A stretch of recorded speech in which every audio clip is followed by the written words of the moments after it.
Everyone who makes it to the voice stage for the blind auditions is packing some kind of talent.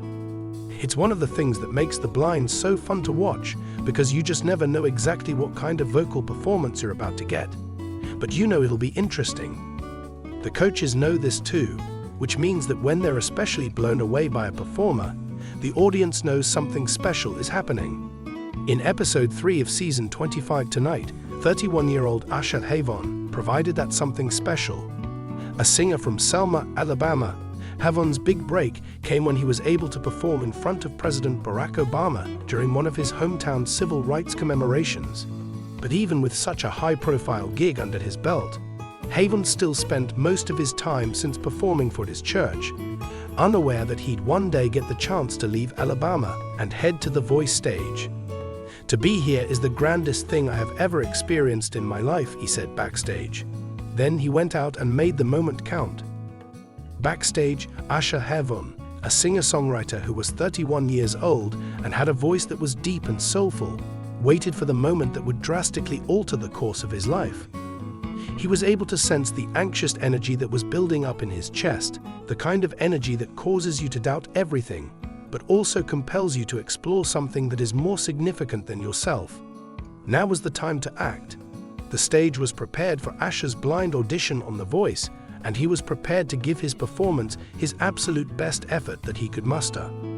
Asher was able to understand what it was like to struggle for every opportunity, because he had grown up in a small town with expansive aspirations. He had spent years developing his craft throughout the course of his career, juggling his day job with late-night sessions of songwriting, and playing in intimate places where just a handful of people were able to hear him. On the other hand, he had always held the belief that his voice had the potential to reach more ears and to communicate with more hearts. The song "Set Fire to the Rain" by Adele was the one that Asher had chosen to listen to today because it meant everything to him. In order to demonstrate the breadth of his vocal range and the depth of his voice, he chose to perform a powerful ballad that was packed with feeling. He was well aware that this was his opportunity to reveal the true nature of HaVon to the world as well as the judges. The music began and Asher took a few deep breaths before continuing. As the eerie piano introduction filled the room, Asher took a step forward as his eyes were closed in expression of concentration. When he listened to the song, he had the sensation that the lyrics were being composed specifically for him. At the beginning of the first line, he began singing with a vulnerability that was almost delicate, his deep baritone voice rising and falling with a mixture of agony and strength. "I let it fall, my heart, and as it fell, you rose to claim it," he sang, his voice deep and smooth, each syllable dripping with emotion. "Even as it fell, you rose to claim it." The natural and sincere quality of Asher's voice perfectly encapsulated the essence of the song's emotional core. It seemed as though he was reliving a previous heartbreak or an unspoken vow, and he had a way of connecting with the lyrics in a way that provided a sense of personal connection. Through each and every note, he transformed the music into something that was entirely his own. As soon as he reached the chorus, the level of intensity around his performance increased. During the song, he sang, "But I set fire to the rain, watched it pour as I touched your face." His voice sung with a tremendous amount of strength. In his delivery, there was a force that emanated from him, a passion that energized the entire audience. No longer was he merely singing a song, rather he was sharing his tale, and he was putting his entire being into each and every note. Asher did not shy away from the task until he reached the bridge, which is the point in the song where Adele's vocals often reach their highest point. The volume of his voice increased to a higher level than it had been previously, and his chest became larger with each note as he did not hold back. He experienced the music taking control of him and propelling him to new heights.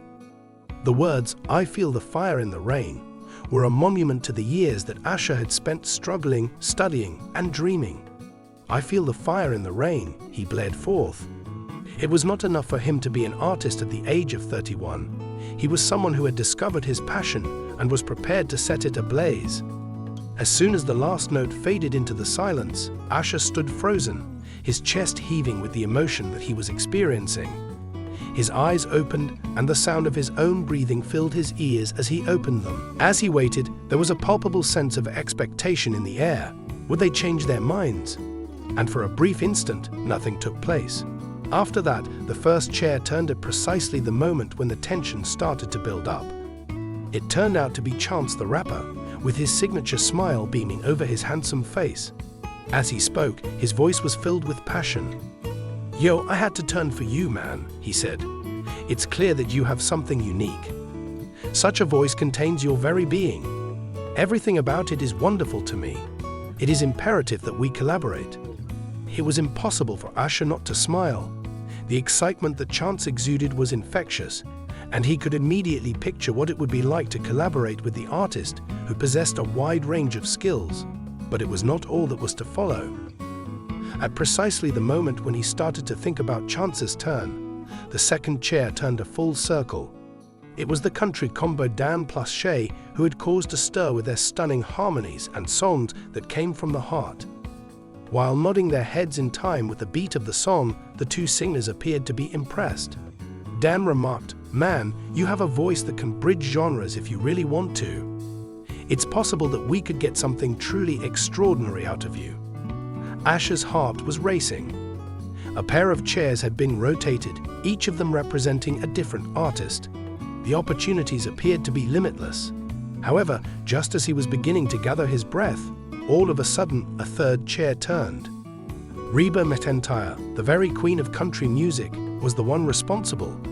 As she looked at Asher, her warm expression of admiration spread across her face. "Honey, I am able to pick up on the feeling that is in your voice." With a kind smile, she complimented you on your ability to create a music that moves people. "You are a natural fit for this stage. Together, let's create something that is truly stunning." Asher was completely overcome. There were three of the most incredible musicians in the music world who had all turned their chairs in anticipation of him. It had been a dream of his, but now that it was actually occurring, it felt like something out of a dream. He switched his attention to the last coach, John Legend, who had not yet turned but was about to do so. There was no movement in John's chair. A fleeting feeling of dissatisfaction crossed Asher's mind, but it was swiftly replaced by an overwhelming feeling of appreciation. Being able to perform on this platform was a privilege in and of itself because John Legend was a living legend. On the other hand, Asher experienced a surge of confidence as he evaluated the decisions that were made by the other coaches. It was his time, and the coaches who had turned their attention to him were prepared to assist him in taking his performance to the next level. After a long silence, John Legend eventually spoke, his tone composed and reflective. "Asher, your voice is really outstanding. I simply did not turn my chair around. However, I am certain that you are going to accomplish incredible things. Let me tell you, I can't wait to watch where you go from here." With a courteous nod, Asher acknowledged that he was aware that this was the inherent character of the show. There was a trip that each artist had to take, and there were occasions when that route did not connect with a particular coach. But he did not harbor any resentment in his heart. Rather, he was filled with appreciation for the help he had received. As soon as the chairs had stopped turning, Asher was confronted with a choice at that very moment. He had outstanding choices available to him. The natural and unfiltered sincerity of Chance, the rapper's youthful enthusiasm. The capacity of Dan plus Shay to combine country and pop music in order to produce something that is truly original. The profound knowledge and unrivaled legacy that Reba McEntire has left behind in the world of country music. Every single one of them brought something unique to the table, yet they all recognized something in him. After giving it some thought for a while, Asher turned his attention to the coaches. "I would want to express my gratitude to each and every one of you. For me, it is of the utmost impact. In light of everything I've been considering, I'm going to go with a rapper known as Chance." An applause erupted from the crowd, and Chance beamed, demonstrating that he was clearly excited.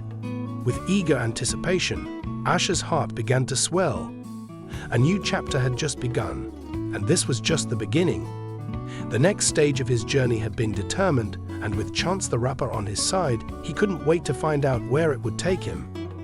As the camera moved out, HaVon was shown standing tall and confident, ready to take on the world. The time had come for him to shine, and he was the one who was finally prepared to start the fire.